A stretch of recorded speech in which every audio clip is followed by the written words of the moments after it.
नमस्कार। आज बात करती हूँ उस रिश्ते की जिससे सबसे ज़्यादा धोखा मिलता है। तो वह रिश्ता है एक बेटी का।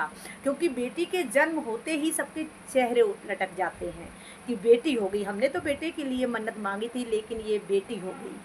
न जाने कितनी यातनाएं बेटी को झेलनी पड़ती हैं। जैसे जैसे बेटी बड़ी होती है और वो कहती है कि मुझे भी भैया जैसा पढ़ना है, तो उसको बताया जाता है कि तू बेटी है, वो बेटा है, इसलिए तुझे जितनी तू पढ़ाई कर रही है उतनी ही ठीक है।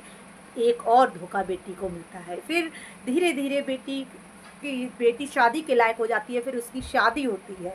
अब शादी उसको फिर जब तक शादी नहीं होती तब तक उसे यही बताया जाता है, ये तुम्हारा घर नहीं है, तुम्हें दूसरे के घर जाना है, तुम दूसरे के घर के लिए बनी हो, तुम्हें दूसरे के यहाँ रहना है। न जाने उसको कितनी बार ये कहकर उसको टॉर्चर किया जाता है।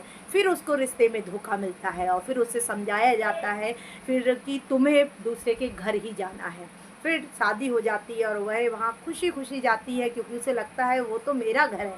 लेकिन वो बेटी वहाँ जैसे ही जाती है फिर पता लगता है कि ससुराल वाले कहते हैं कि तुम्हें हमारे हिसाब से रहना होगा, जैसे हम कहेंगे वैसा चलना होगा। सबकी बात नहीं करती, मैं कुछ लोगों की ही बता रही हूँ जो ऐसा सोचते हैं या कहते हैं।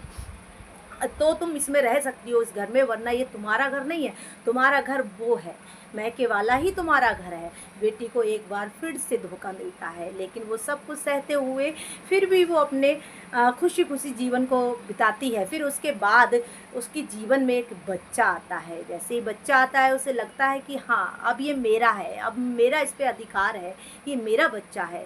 फिर वह सोचती है कि अब रिश्ता मेरा अच्छा हो जाएगा, मुझे धोखा नहीं मिलेगा। लेकिन फिर उसको एक धोखा मिलता है।